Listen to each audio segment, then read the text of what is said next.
Well, Miss Kari, welcome to the podcast. Why don't you tell everybody where you live and what your business is? Well, thanks for having me. I am from Saginaw, Michigan.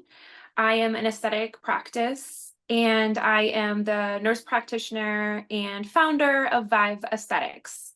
Beautiful. Love it. So med spa and regular, I don't know, would you call it a regular spa? Yeah, well, that's what kind of differentiates us is we can give those corrective results, but the relaxation that people really need and want as well from like a traditional spa. Yeah. Beautiful. Beautiful. All right. Yeah. So, Kari and I have been working together just about a year. I think you joined maybe August or September of last year. And I just Mhm. sent her. So every time that somebody wants to come into these higher level programs, I have a conversation with them and we talk about where their business is at and what their goals are. And I record it. And the most fun thing I think for me, and I haven't heard Kari's response yet, is after a chunk of time of us working together, I will send them that call for them to review and reflect back on where they've been, whether it's been a year, 2 years. I mean, Victoria, sometimes I'll go back and have her watch hers from 3 years ago. So Mhm. tell me, when I sent you that video and you watched it, what were some of the main thoughts that came up for you? Well, before I even watched it, I was like, "Oh my gosh."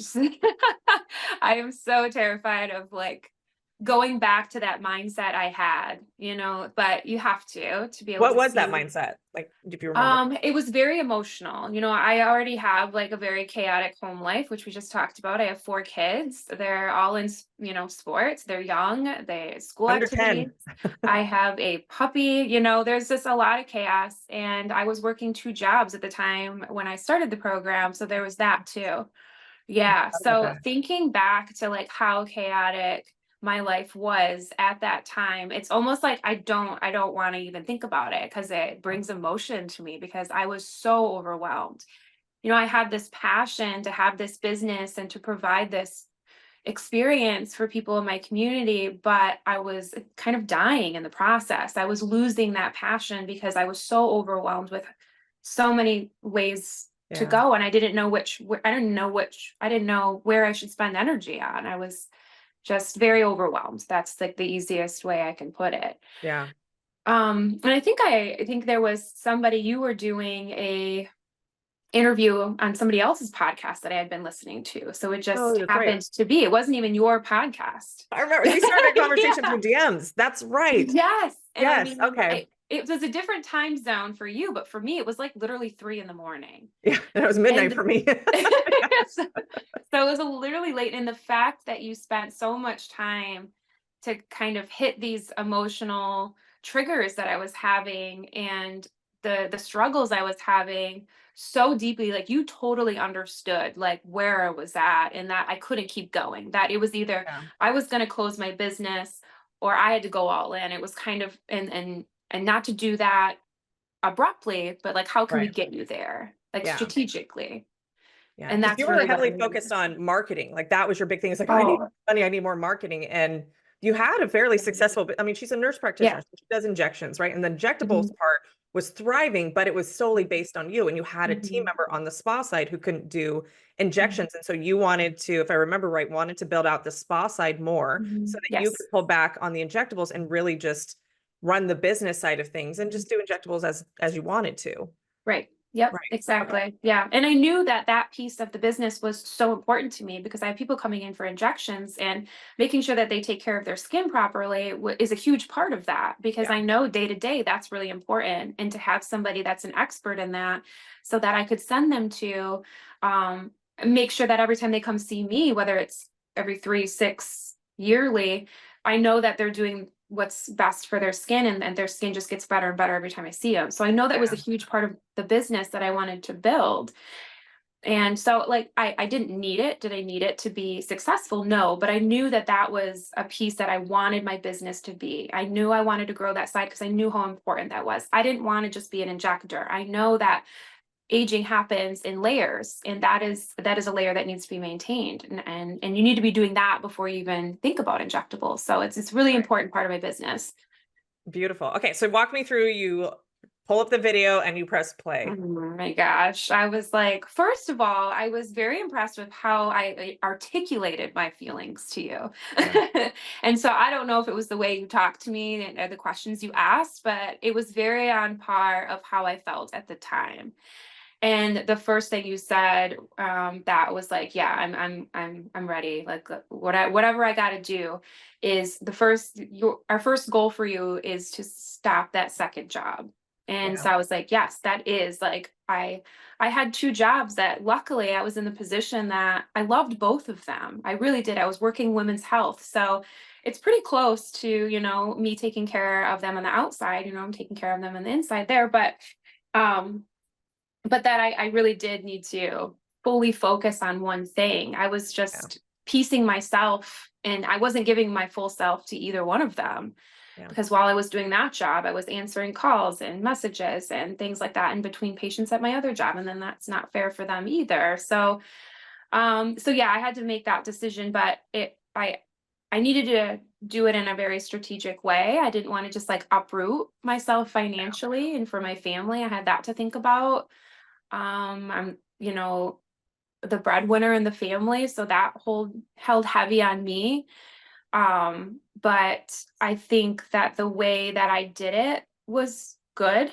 The thing is I am making less money than I was when I had two Because you got rid of a jobs. whole income as a nurse, right? I am, but at the same time, I've never fully focused on my business. Like I've never been able to grow it.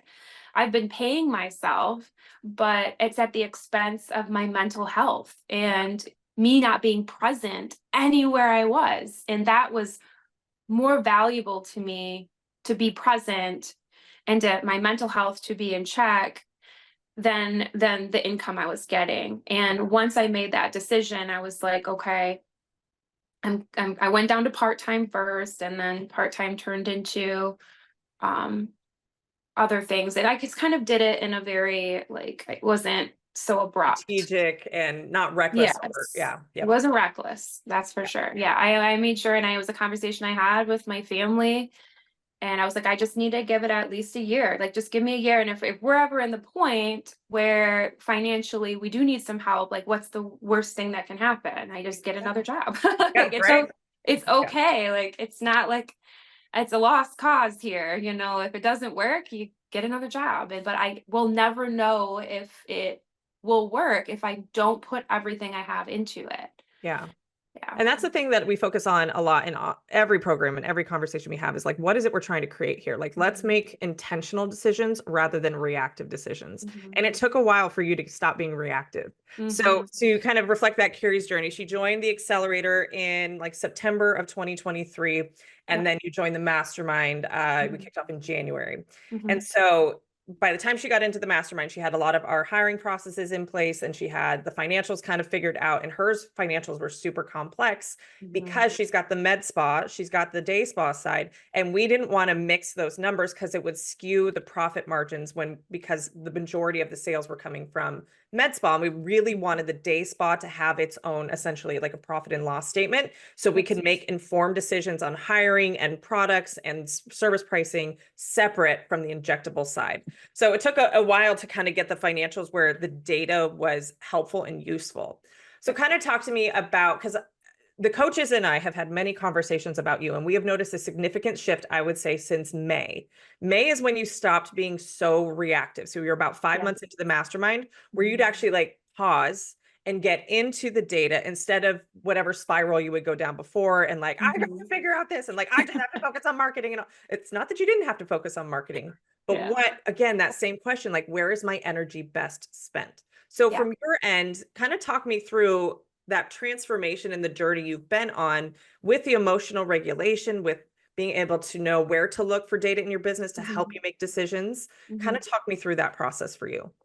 Well, I think you know, it takes time to have that data. And if you don't have it, the only thing that you have is your emotional response to Which is it. changes every It's couple all of you, weeks for us women. it's all you got. So the more data I had month to month, the more confident I was in my decisions and that I was doing the best for my business. And I think the shift came when I hired a team member through the onboarding process Yep. with my mission, my vision, my values that I created through your program.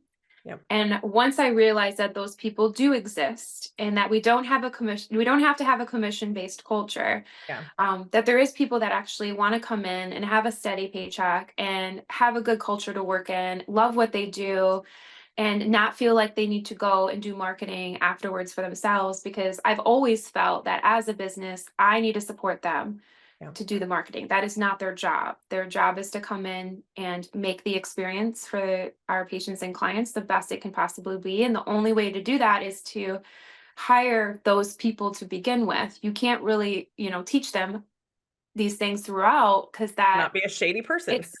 it's messy otherwise. So if you have your mission, your vision, and your values of your business up front before you hire, then you're hiring those people based on those things. And that's what happened in May, because now we have Sydney, which is amazing, and she's full in on the culture and everything that we do here, and she genuinely loves her job. She also is very reliable. That's something that as a business owner, you go into business with a passion and wanting to do a certain thing a certain way, but being able to teach that to other people, it has to be written down. You have to have a process to that. And so knowing that that's when that shift happened for me. Once I hired her, I was like, Oh, okay, it's all coming together. And not to say that the journey to get there wasn't hard, because there's a lot that I almost had to like tear down my business and build it back up. Like, yeah. okay, let's start all over here. Let's like erase This the ain't working. board. Let's erase the board here. I mean, during the process, I got a new CPA.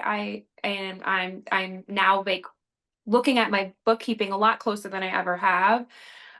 There's a lot of things that happened along the way to get me to where that emotional regulation, that sigh of relief Yeah. happened, There's and to be always a like, solution, right? Like it's so easy for us always. to harp on the problems, but and I think Mhm, that's what's beautiful about having accountability and support in mhm, these programs is that when you're having a freak out, it's like we almost normalize it's fine. Like we're going to mhm, figure this out. Let's get down to the numbers. And then whatever emotional response you're having, that's when we have more of that personal coaching and that mhm, what is really coming up for Kari, not Kari, the business owner, but why are we freaking out? And so we've done some of those combos too, to really dive into where the emotion was coming from. Because the mhm, business decisions are fairly clear. They're fairly straightforward. The data is what informs the mhm. decision.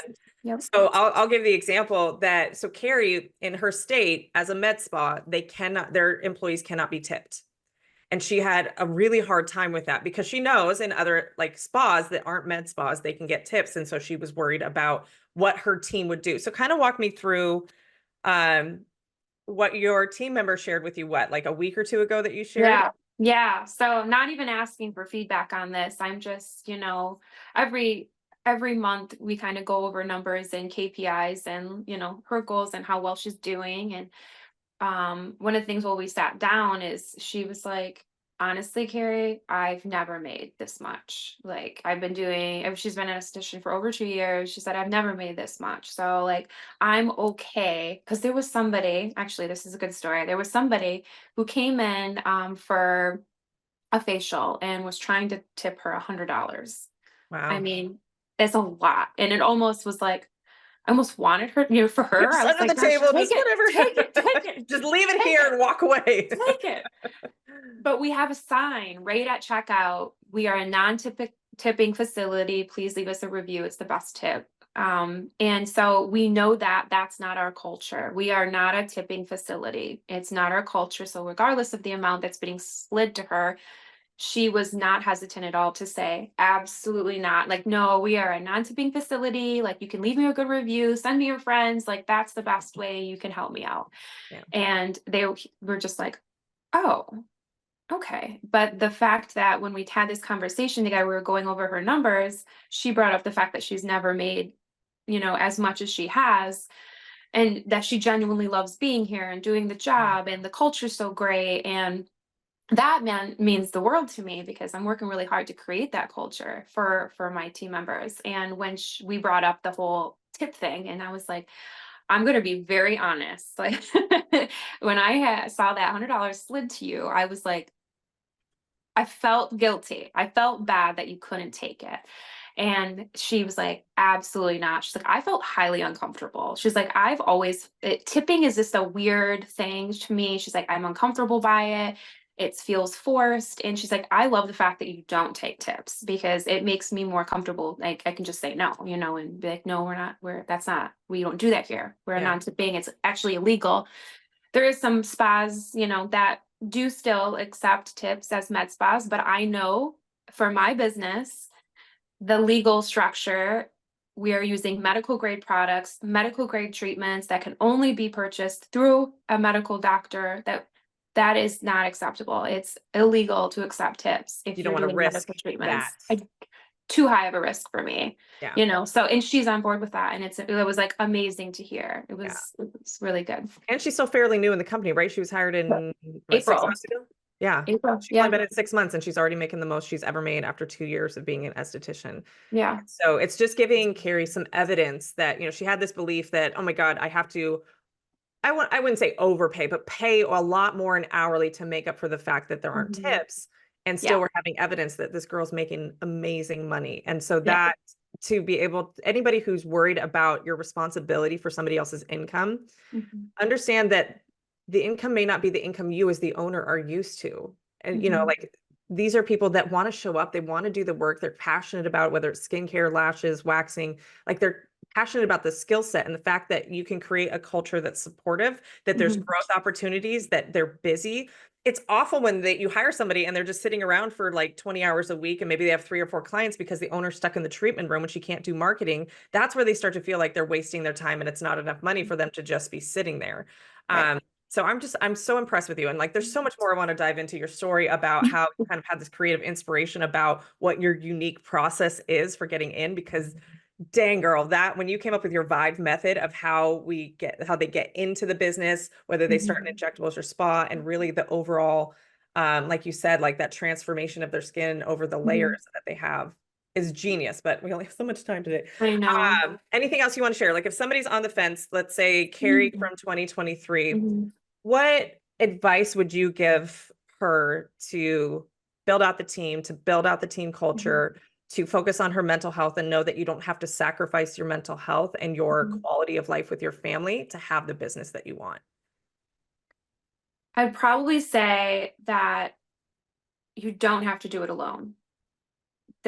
I think that as business owners, we try so hard to do everything alone.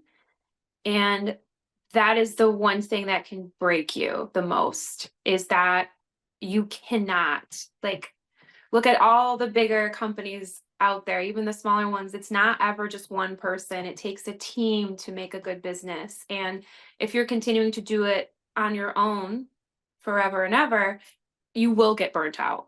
You will not, you won't thrive. Like, we thrive, we're social beings. We need to be around people. We want to love what we do. We want to love who we do it with, and we want to love who we do it for.